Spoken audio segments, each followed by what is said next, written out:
Geleceğin dünyasında insanlar genetik modifikasyon yoluyla, doğar doğmaz kollarında kendi zamanlayıcıları var. Geri sayım 25 yaşında başlar, zaman bittiğinde ölürsün. 25 yaşında ölümsüzlüğe de ulaşılabilir. Kolda depolanan zaman sadece yaşamı sürdürmek için kullanılmaz, aynı zamanda dolaşımdaki tek para birimidir. Zamanınız varsa her şeye sahip olduğunuzu söyleyebilirsiniz. Kulağa harika geliyor ama fakirler için hayatta kalma baskısı yüzünden çok fazla dinlenmek için zaman yok. Her gün her yere koşmanız ve hareket etmeniz gerekiyor. Zamanı tükenen ve sokaklarda ölen fakir insanlar var. Ana karakter Jack fakir bir adam. Gece gündüz çalışıyor, fiyatlar fırlıyor. Su ile bir fincan kahve 4 dakika tutuyor. Ve direnmenin hiçbir yolu yok. Eğlenmek için yapabileceğim tek şey, işten sonra arkadaşlarla bara gidip içmek. Bir gün, elinde bir asır olan zengin adamla tanışır. Jack ona burada olmaması gerektiğini nazikçe hatırlatır. Ama zengin adam yeterince umursamadı. Dakikalar sonra hırsızlar peşine düştü. Jack doğru olanı yaptı ve zengin adamı kurtardı. O güvendeyken ona, "Deli misin?" diye sordu. "Neden bu kadar tehlikeli bir kenar mahalleye geldin?" Fiyatları ve vergileri yükseltmekte amaç, fakirlerin ölümüdür, böylece dünyanın nüfus dengesini sağlanır. Bu kadar çok zamanı olsaydı bir dakikasını bile boşa harcamayacağı düşünerek gücenmiş ve çaresizdi. Ertesi gün zengin adam Jack'e, yüzyılının geri kalanını verdi ve, bu sapkın toplumu değiştirebileceğini umarak, kendine, yaşamak için sadece 5 dakika bıraktı. Jack işten eve gelen annesine bir sürpriz yapmaya hazırlandı. Anne her zamanki otobüse binme ücretini ödemek isterken, ücretin, 1 saatten 2 saate çıktığını gördü. Otobüse binmeye gücü yetmedi, bu yüzden sonuna kadar koştu. Anne Jack'e yetişemedi, kollarında öldü. Bu Jack'e büyük bir darbe oldu. Hiç endişe etmeden zengin bir mahallede yaşamak, annesini öldürenlere ödetmek için şehri terk etmeye karar verdi. Jack kaçmaya alışkındı, buralara sığmıyordu. Saldırıyı çeken herhangi bir zengin değil, annenin babası, küresel varlığı olan, Zaman Bankası'nın başkanı.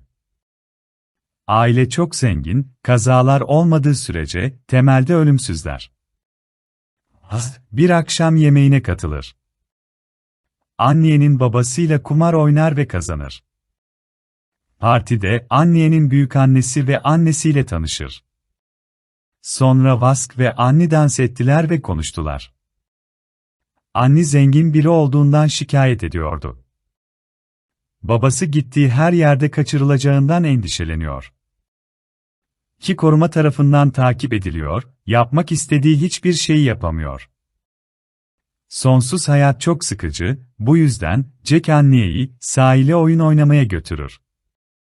Aşk aralarında sessizce filizlenir. Kısa süre sonra saat tutucu gelir, Jack'in yüzyılın zengin adamını öldürdüğünü düşünür ve zamanını aldı. Ona doğrudan açıklama şansı vermeyip, alıp götürür, Jack'ın sadece 2 saat kalır.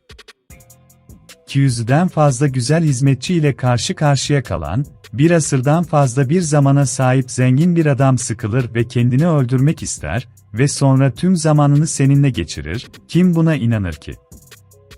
Çaresizlik içinde Jack, Annie'yi rehin alır ve yeri terk eder, ancak Gecekondu mahallesine dönerken bir barikat nedeniyle bir araba kazası geçirir. Onlar baygınken soyguncular ortaya çıkar ve Annie'nin zamanını çalar, ikisinin sadece 1 saati kalır. Çaresiz bir kaçış yaptılar. En iyi arkadaşlarının evine gelirler, Jack zenginken ona 10 yıl vermişti, o hepsini içmek için kullanıp bitirmiş. Annie 2 gün karşılığında, elmas küpeleri değiştirdi. Sonra Jack, Annie'yi gettoya götürdü ve ona bütün gece gettodaki gerçek hayatı anlattı. Annie sonunda gerçek bir anlayışa sahip oldu. Ertesi gün Jack, bu yerin zaman almadığını öğrendi. Çünkü zengin adam o zamandan beri dünyanın düzenini bozacağını ve bunun bir yönetici olarak temel çıkarlarını sarsacağını düşündü.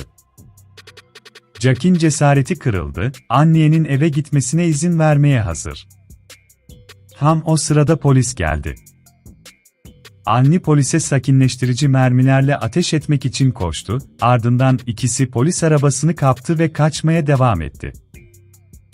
Annie'nin, ailesinin, onun serbest kalması karşılığında ödeme yapmamaları konusunda kalbi kırılmıştı. As ve Annie, fakirleri kurtaracak, çılgınca bir şey yapmak için Zaman Bankası'nı soymak için bir plan başlattılar.